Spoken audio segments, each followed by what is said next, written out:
Hello, everyone. I'd like to welcome you all to this webinar on Earth observation for public health. This is one of a series of webinars hosted by Caribou Space and Imperative Space that forms part of the monitoring and evaluation activity of the ESA Global Development Assistance. In May 2024, we at Caribou Space published a report on the value of Earth observation for public health by international financial institutions such as the World Bank and the Asian Development Bank. And for those of you who haven't seen it yet, the topical report is available on the GDA website. Today, we will essentially be discussing some of the topics covered in the report. But before I continue, I'd just like to note that we will be recording this session and the recording will be made available on the GDA website, as well as the presentations from the panelists today. If you do have any questions, please use the Q&A chat box and we'll be discussing these at the end. So we have a great mix of panelists here today. We're joined by Claudia Vitolo, who is the new technical officer of the GDA Aid Health Activity. We also have Lander Bosch here today, who will be representing the World Bank. And then Kyoun Kim, who will speak on behalf of the Asian Development Bank. We also have Chris Aubreacht here today, who many of you already know as the GDA Program Coordinator.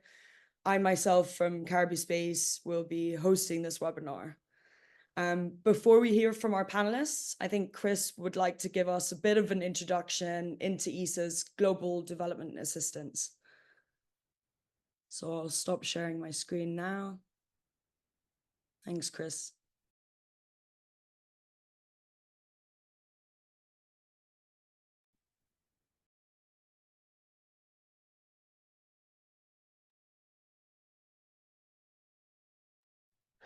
Can you hear me?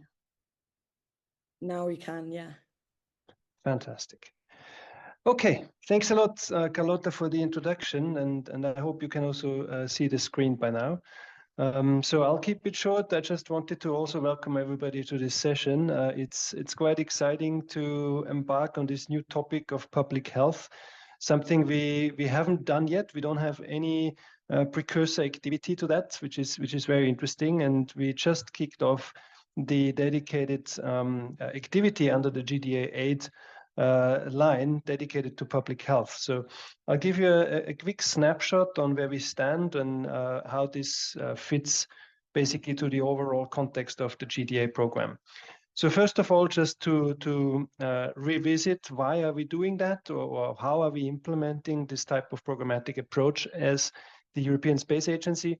We obviously, as ESA, don't have a mandate to in a sense, push for the operational rollout of Earth observation in development finance, but we want to stimulate the uptake. So we want to embark on this journey together with our partners, with the IFIs, and I'm quite happy to have both World Bank and ADB contributing to this webinar today. So all of this only works if we work in partnership.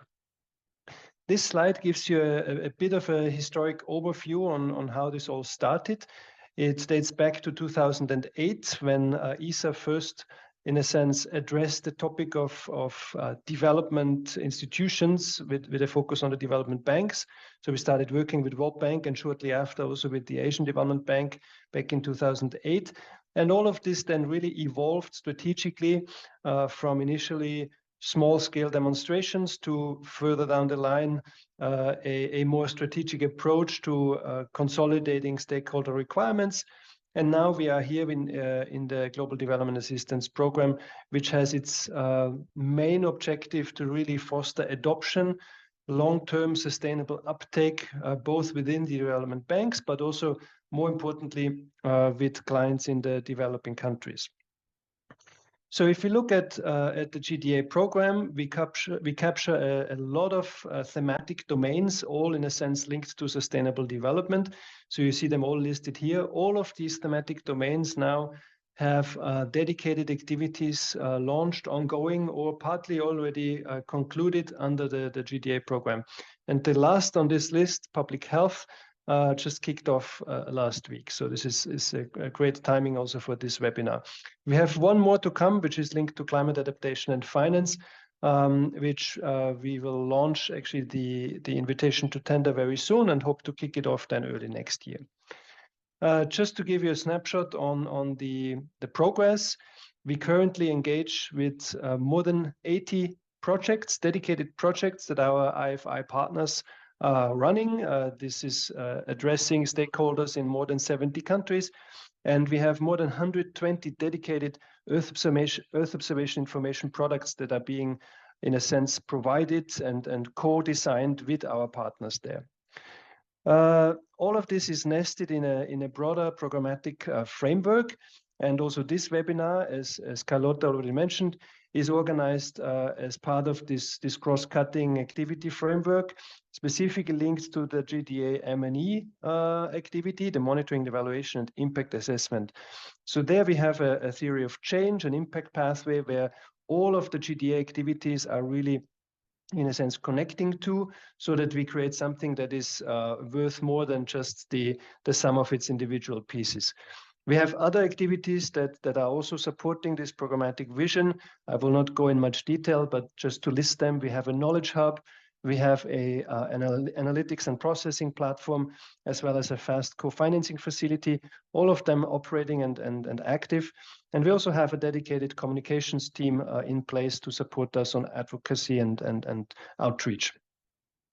So before I hand over back to Carlotta and our panelists, maybe just to highlight that really World Bank and the Asian Development Bank have been our core partners, institutional partners in this endeavor on the GDA program. That said, we really have now, in a sense, stimulated further appetite in the IFI community. And most recently, both the Inter-American Development Bank and the International Fund for Agricultural Development have also joined this list. And we have signed dedicated agreements with them as ISA last year. So they are embarking also with us further down the line on the GDA vision. And there are other IFIs who have interest to join soon. And probably the next one on the list will be the EBRD, the European Bank for Reconstruction and Development. So just to highlight that what we are doing here has impact, right? Or in a sense, there is really a movement in this domain.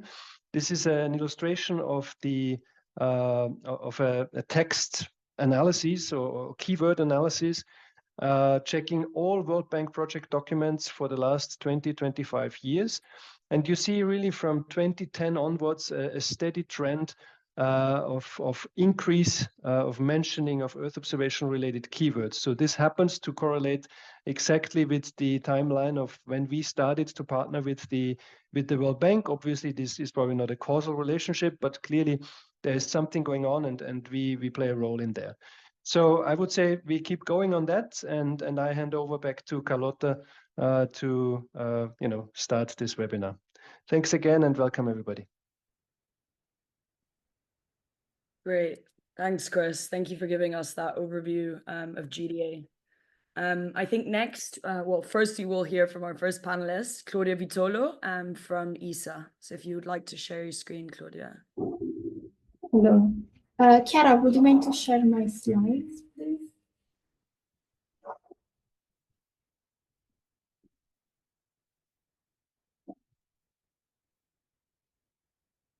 Excellent, thank you very much. Good morning, everyone. My name is Claudia Vitolo. I am a senior scientist at the European Space Agency, and as Carlotta mentioned, I'm also the technical officer of the GDA aid activity on public health. Over the next few minutes, I will talk about the value of Earth observations in this domain, but also provide an overview of several ISA efforts that have been leading to the GDA aid activity on public health. Next slide, please. But before we start, I would like to clarify what we mean at ISA by Earth observations. A general definition refers to Earth observations mainly a process of collecting data and information about the Earth system, obviously the physical, chemical, and biological factors. And this happens using different technologies. There are two main technologies that are used. One is ground-based, and so it uses sensors placed on the ground to collect information about the surrounding area. And there are remotely sensed technologies that use sensors on board of satellites or aircraft or drones that observe the Earth from a distance. Next, please.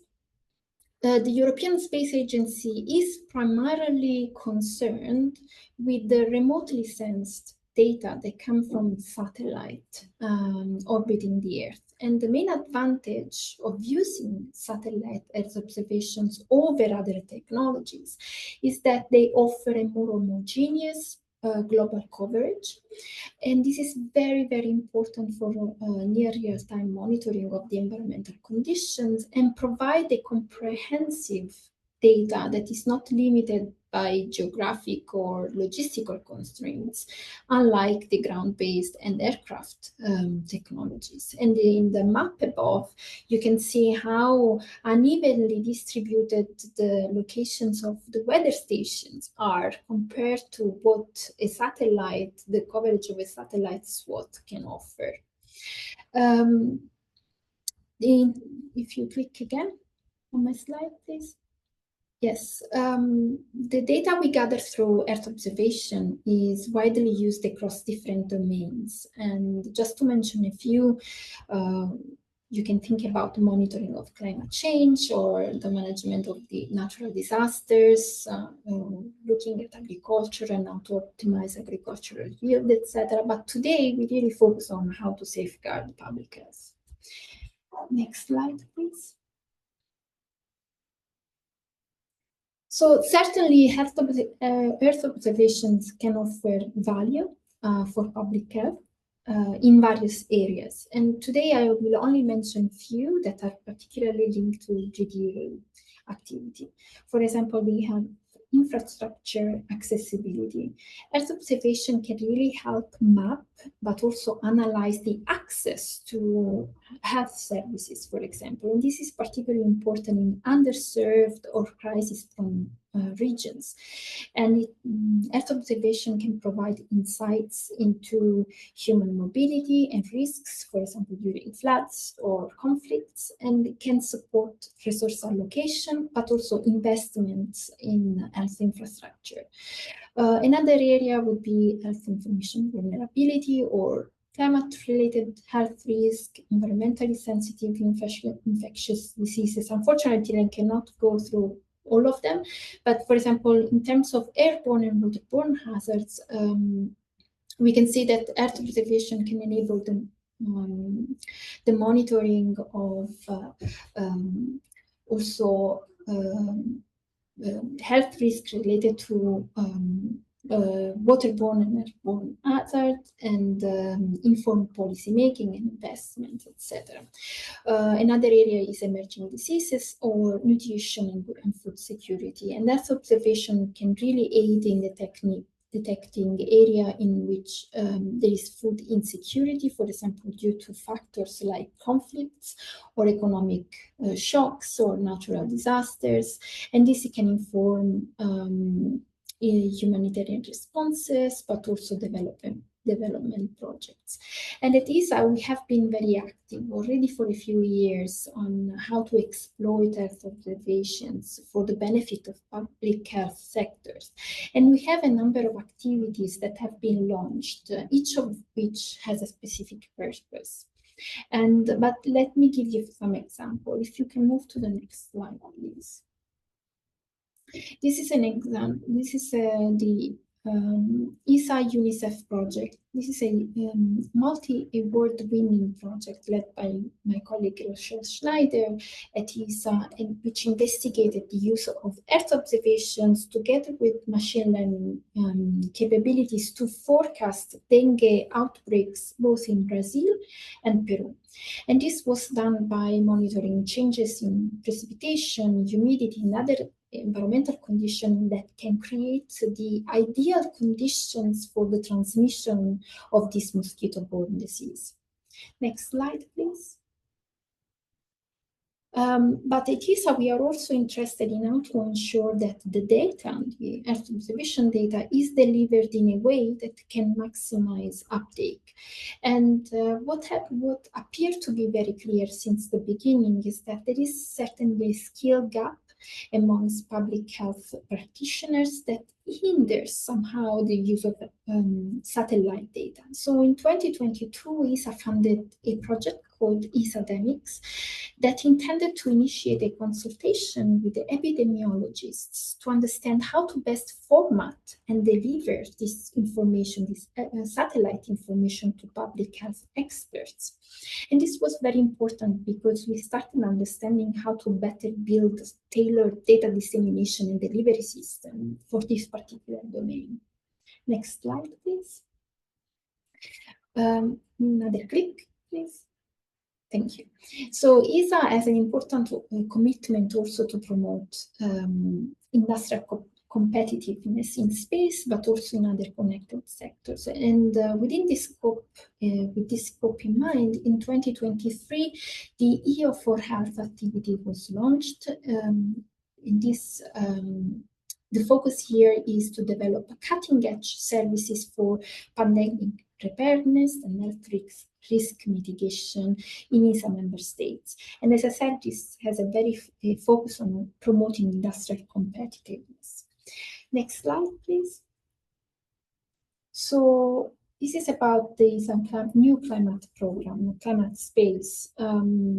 As part of this effort, there is a new activity launched recently to expand the portfolio of what we call essential climate variables to support climate policy needs that are specifically linked to public health. This particular activity focus on, I think the slide moved. Can you go back to my slide? Okay, anyway, it's okay. So I wanted to talk to you about the climate space initiative, but this is focused on heat wave and infectious diseases. But this year, we take the next step to further engage with the public health sector by launching a new activity under the GTA program that is focusing on public health. And as Christoph mentioned, the focus of this activity is on understanding the needs of the international financial institutions, and deliver some EU-informed products that are specifically tailored for public health. So the objective is not to deliver proof of concept applications to prove the value of EU in public health, because this is already clear, but much more ambitious than that. We want to promote the long-term sustainable adoption of Earth observation solutions for public health, both in the international financial institutions, but also in the client states.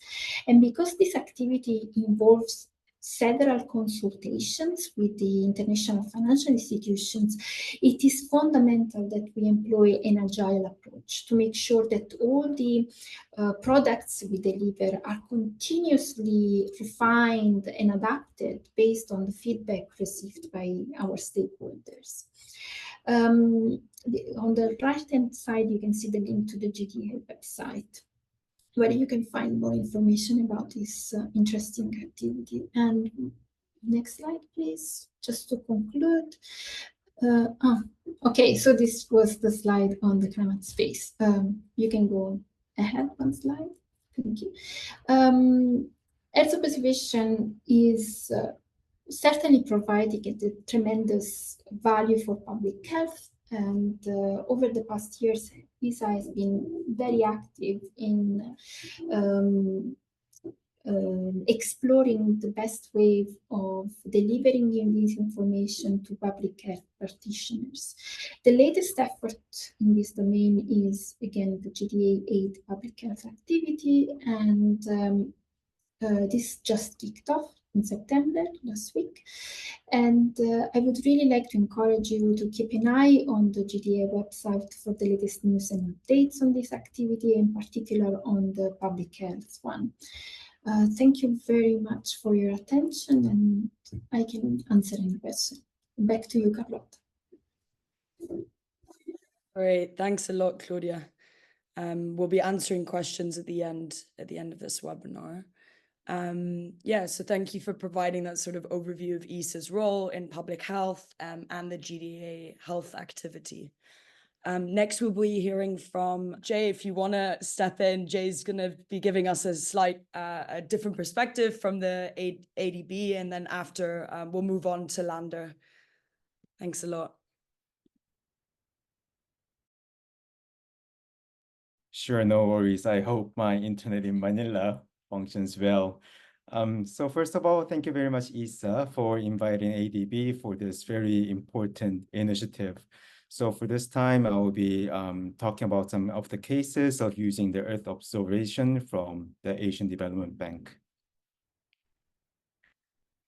So even though this webinar is on EO technologies for public health, I would like to emphasize that in ADB, we are using a lot of Earth observations, not only in public health, but also a lot in infrastructure, in agriculture, disaster risk management, energy, climate change adaptation, urban development, and water resource management and irrigation. So we have seen a lot of cases on the benefits of using those EO technologies. It enables cost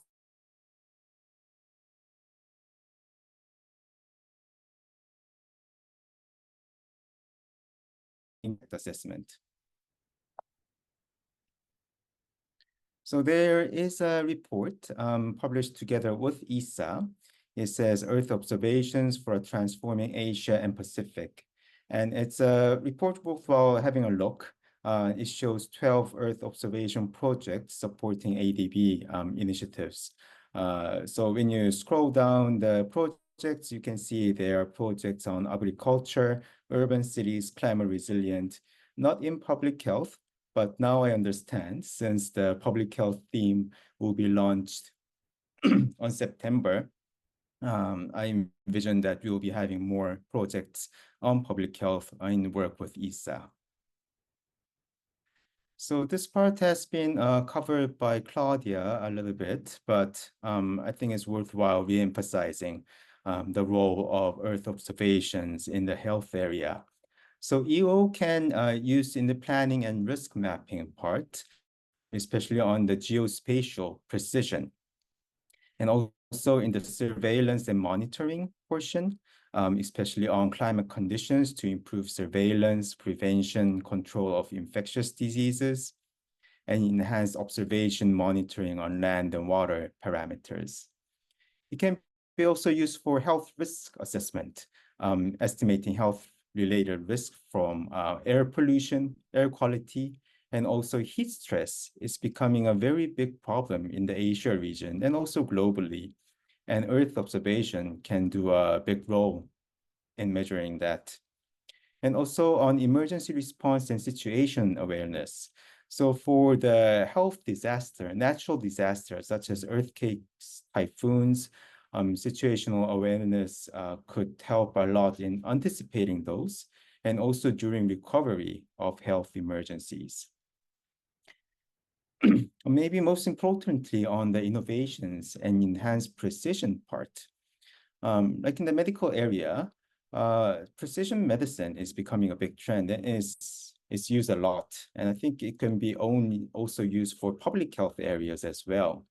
And in the precision planning, Earth observation can do a big role in it. So recently I saw one of the projects going on in the Philippines using GIS.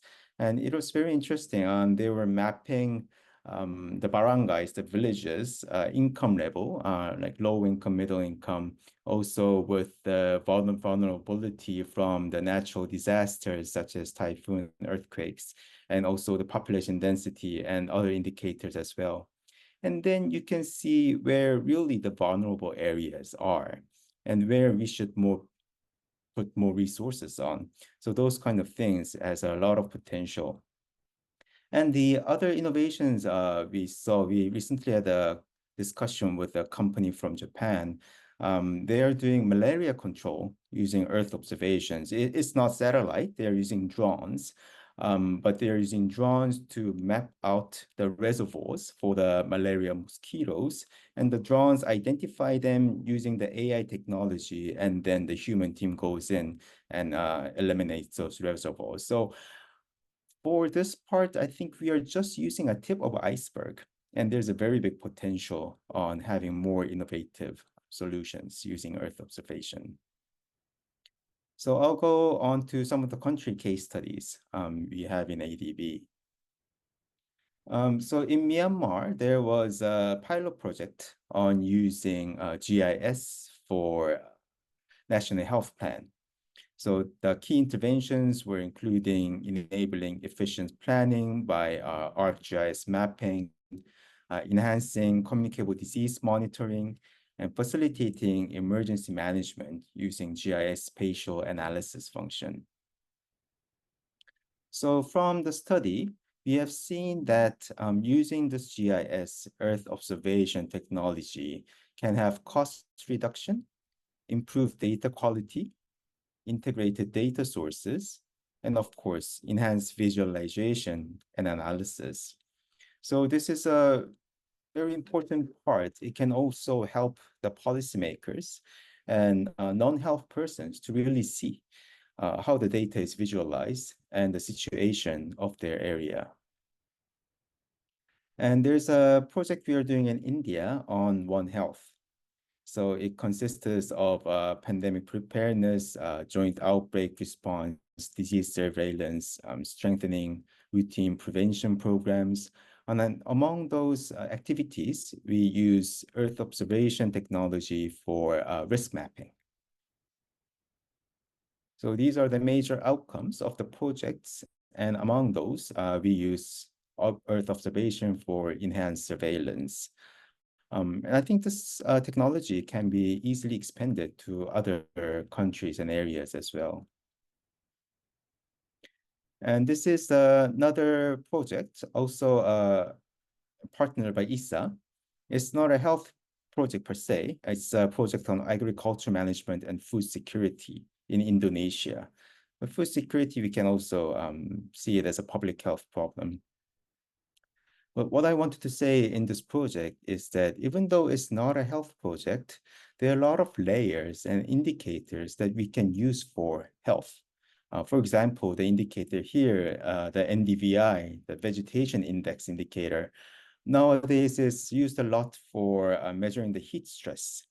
So if the NDVI is low, there's more heat stress in that area. So our output can be increasing that indicator. So there are a lot of layers and data sets that is used for other sectors, but it can also be applicable for public health. And I would also like to introduce an initiative called SPADE. It's from ADB. It's called the Spatial Data Analysis Explorer.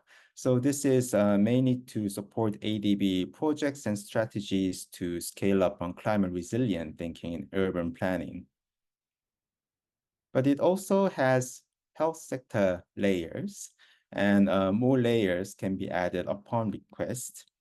And health sector can access paid data from web, desktop, a lot of various methods.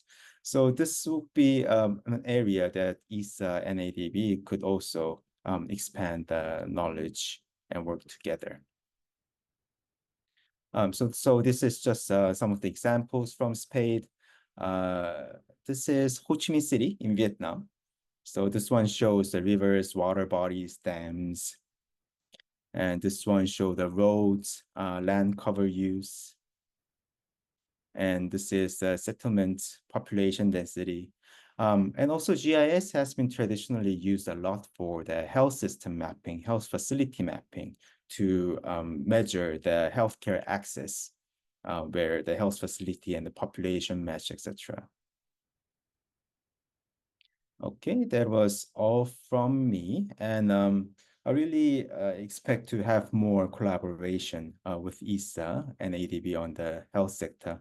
Our major counterpart from the ISA to ADB was the digital technology team, and I'm from the health team. But since we are the same institution, I am really looking forward to work together on this. Thank you very much. Great, Jay. Thank you for providing us with that overview and for sharing your interest in the GDA public health aid activity. So I'll pass this on to Lander now. We're hoping this will work. And thank you again for everyone's patience there. Lander, as mentioned, will be providing us with a bit of with a perspective of the World Bank.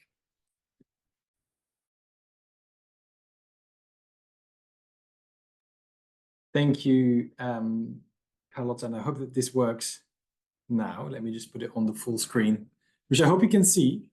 So I will be very brief on the introduction.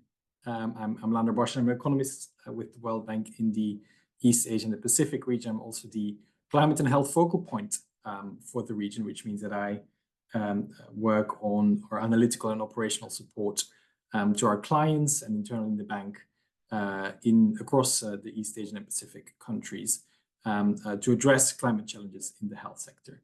And very, very excited to be here with you today. Apologies again for the initial IT challenges. Very topical. And the reason to join today, which I'm very excited about, trained as a geographer, is that more and more we see that questions of public health are inherently being recognized as spatial questions. So questions like where are public health services best delivered, what disease patterns are seen across catchment areas, what Jay spoke about earlier, what risks do beneficiaries of public health services face when they seek to access care.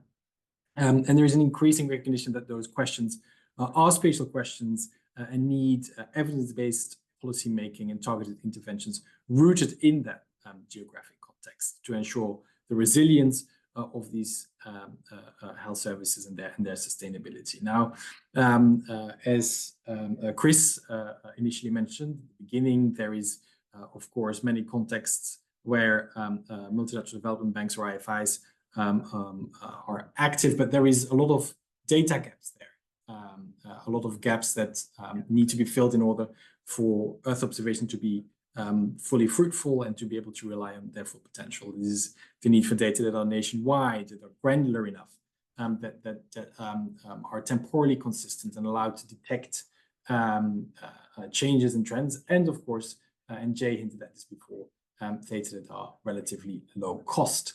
For the World Bank, as for other MDBs, geospatial data, including Earth observation, offer an important pathway to tackle public health questions and overcome those data gaps that we face on a day-to-day basis and to enhance our impact in partnership with our clients and, of course, the beneficiaries. This is not just about IFIs, this is not just about the governments or the private sector that we work with, but it's, of course, also targeted towards the ultimate beneficiaries of the health services that we try to support.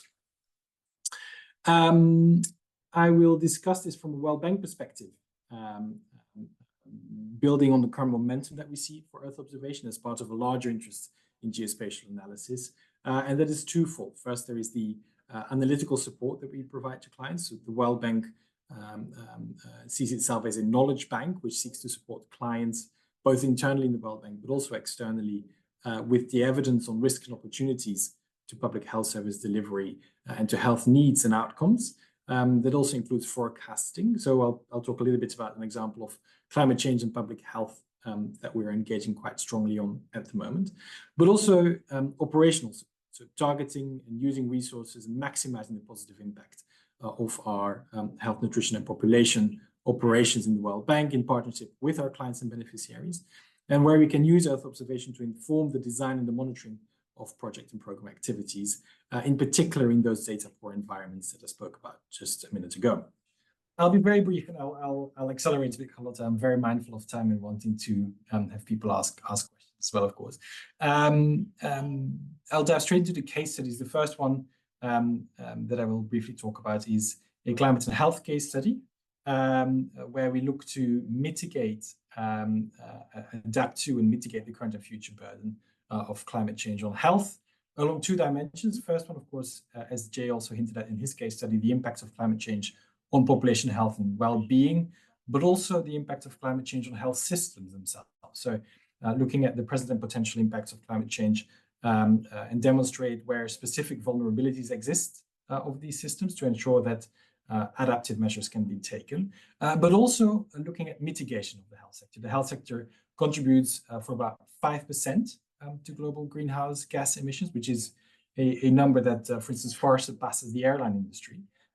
This is not an argument to enable more flying, but just a recognition that the health sector is a major contribution to greenhouse gas emissions and can do better in terms of reducing greenhouse gas emissions. The engagement that we're looking at here requires detailed data on where at-risk communities are located and where public health systems are most vulnerable today and how that can change in the future. At the World Bank, we do that by using Earth observation for the critical determination of natural hazards, in particular hydrometeorological natural hazards, and also exposure both to the population as well as infrastructure to these hazards. For instance, we carry out vulnerability assessments for the determination of short and long-term morbidity and mortality in our client countries, assessing the need for public health services today and also in the future using climate change projections. The example here that you see on the map is Bangladesh, where we measure the annual impact of coastal flooding using Earth observation to map the flood extent for different return periods, including up to 1,000-year floods. And through an impact function, we can then determine the expected annual mortality in case of a coastal flood, which is, of course, incredibly relevant, not only for infrastructure development, but also for the health system in terms of the need for public health services in the case of these extreme events. Another example is here the wind speed analysis, which allows through an impact function to identify potential infrastructure damage that we can see to health facilities and other facilities, of course, across sectors, which together builds a short and long-term health needs picture for our beneficiaries and challenges to the health system as such. It's important that these data are spatially and temporarily granular and allow to have tailored evidence, but it's also consistent between geographies. So not only within a country, but across countries where we work, we want to offer our clients a consistent database that is serving their needs. The future perspective that we have is through the use of climate projections. This is an example for Niger, where we use wet bulb globe temperature to calculate the number of hot days, which is forecasted until the end of the century. And that, of course, allows to then predict through impact functions an increase in cardiovascular disease that we can then adapt the health system towards and work with our clients to provide these services. Very importantly then here, the World Bank tries to work towards the operationalization of standard analytic deliverables as part of our work. We have a dedicated climate, health, climate, environment, and disasters team in the World Bank, which works on these questions. We are working over a dozen countries to develop climate and health vulnerability assessments, as well as feeding into country climate and development reports, which include also the economic impact on the health sector of climate change. As such, Earth observation is a really core in our counterpart discussions and policy, where we work on guidance to health system resilience in the face of climate change, as well as projections of the future disease burden. Very briefly on the second case study, where we use Earth observation for planning and budgeting in public health as part of a broader GIS engagement in public health. We integrate health outcomes, use of health services, and accessibility to health services all in one database together with service delivery data at the level of facilities to identify risks and access challenges and get comprehensive policy insights at the facility level that can then feed into the central planning level. So having detailed geocoding information is crucial for spatial planning and monitoring with direct operation and policy relevance for our counterparts to benefit the populations that we serve. And that's critical to strengthening our health systems. The example that I'm going to give here is Timor-Leste, a small country in Southeast Asia, where the use of GIS has not as of yet been optimized and used to its full potential, both at the central and the local level. There are significant gaps in environmental access and DHIS2 data, which hampers the development of efficient and equitable health services in the country. And as long as that is not the case, there is, of course, a risk to maintain and widen existing disparities in health services. So what we do is geospatial budgeting and planning. We integrate data from different data sources, different layers, to identify gaps in physical access to facilities, investment optimization and prioritization, and analyze different scenarios to come to something like this, which is an identification of households within 2 kilometers from health facilities. We have much more refined accessibility analytics than these as well, which incorporate road quality and time to travel and different travel modes. But this is a very simple illustrative example where we can see that a very small share of the population, only 27% in this municipality of Ermera in Timor-Leste, has easy or close access to a health facility. And then we model the optimal location for new facilities to increase the access of the population to health facilities. So for instance, including 10 new facilities already raises the accessibility from 27 to 40% of the population municipality. Now, what are the challenges and the lessons that we then learn in adopting Earth observation for public health? Importantly, as a part of a broader set of geospatial resources, Earth observation can really be critical, both for analytical and operational aspects of the work of multilateral development banks in support of our clients and beneficiaries. As Jay mentioned, from the ADB perspective, want to echo the need for data integration across different sources, the data gaps, incompatible formats, asynchronous data, all hamper optimal evidence-based building and interoperability. So we need to opt for best available data and share, reuse, and improve across sectors and sources while being clear about the limitations of our data. Secondly, there are, of course, huge access challenges to these data, and open access and free licensing are absolutely critical to make sure that data can be used widely and wisely across organizations and partners. And both MDBs, as well as both within MDBs, as well as with our partners, clients, and beneficiaries, there is still a lack of understanding about the power of Earth observation and geospatial products, the potential that they have. And there is a general lack of GIS literacy and skills that we can all work towards addressing together by investing in that capacity building and the demonstration of the potential contributions of Earth observation and GIS for public health. So to close, a few areas of future support that we see as this partnership kicks off and as it intensifies in the next weeks and months. From the World Bank side, to overcome challenges and seize the opportunities, partnerships like those with ESA and with our partner MDBs and other IFIs are critical. Building on them, there is a need to jointly tackle persisting and emerging global challenges in public health that we need to do together, and Earth observation can play an important role in that. Firstly, by building a shared understanding between ESA, the MDBs, and our partners in common objectives and the power of Earth observation for health financing, for health system strengthening, climate change and health, pandemic preparedness and response, nutrition, all those thematic areas that Claudia mentioned at the start.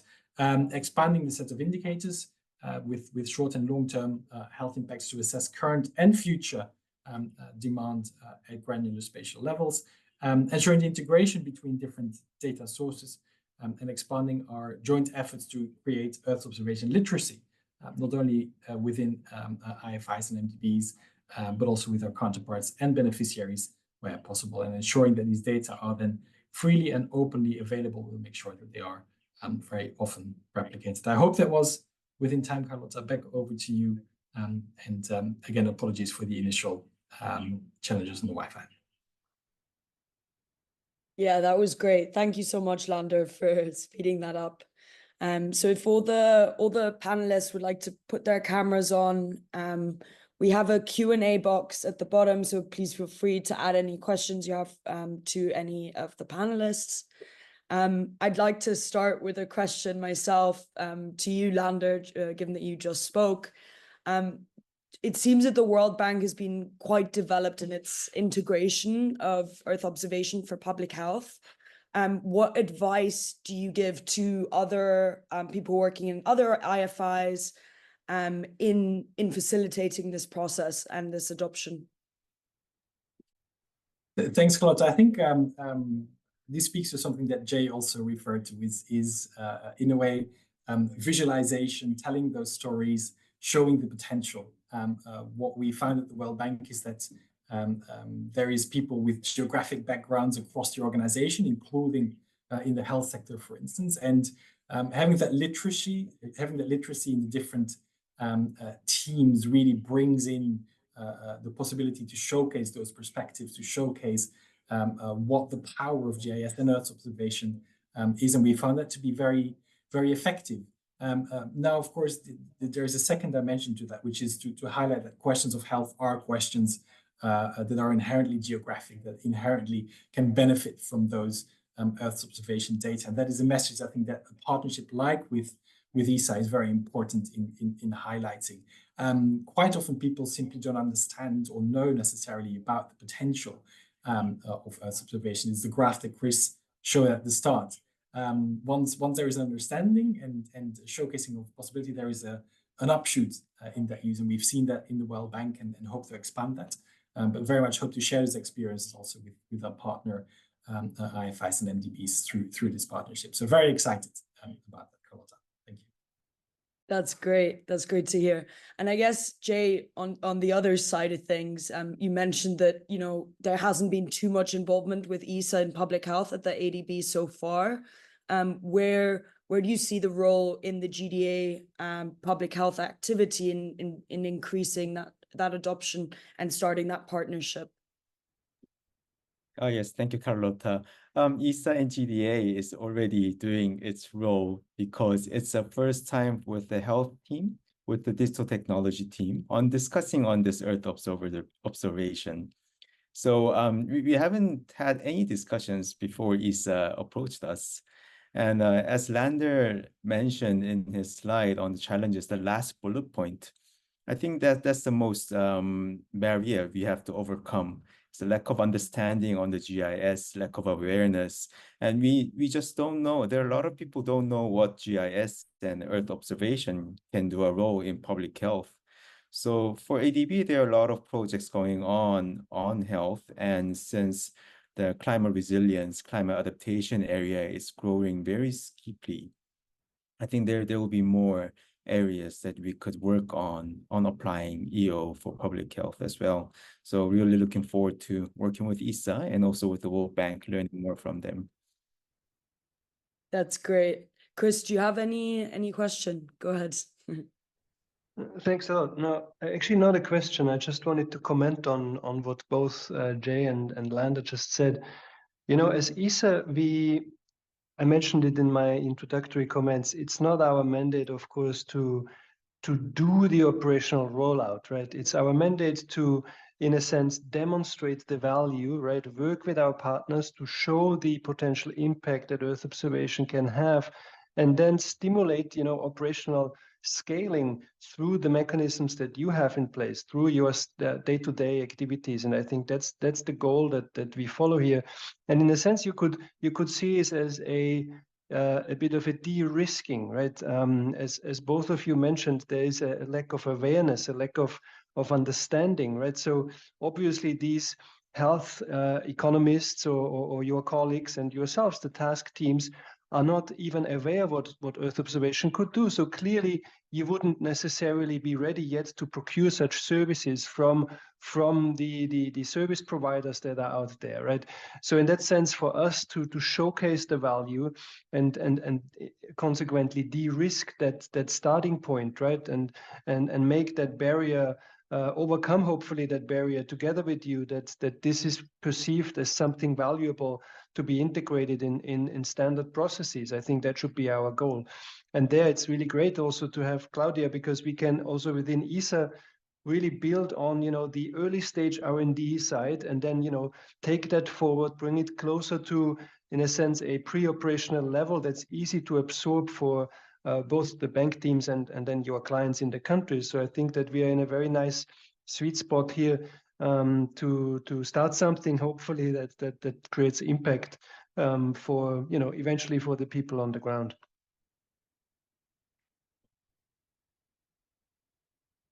That's great. Thank you so much. I'll just finish this with a comment from someone from Redeemer, who said that the spatial data regarding diseases, zoonotic included, are many times localized, especially from developing countries. It would be great if that data can be scaled up for policy making to understand at the right time. Real-time data would be very helpful to timely intervention. Claudia, I don't know if you want to comment anything there, given your view.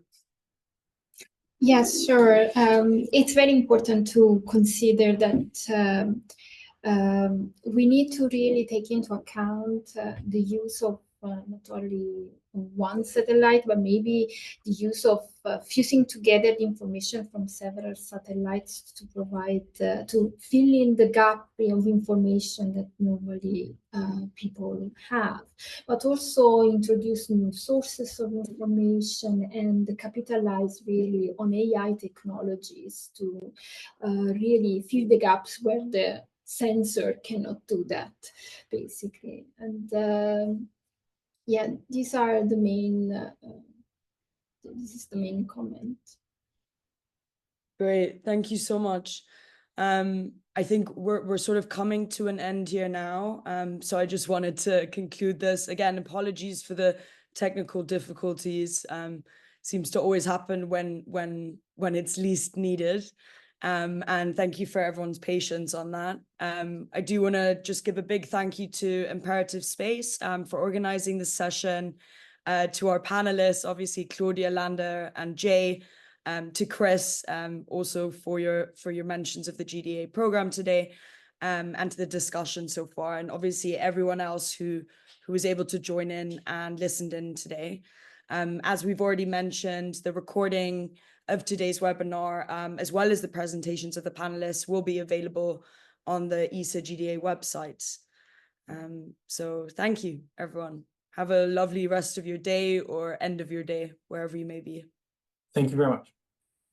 Thank you very much. Thank you, everyone. Bye-bye.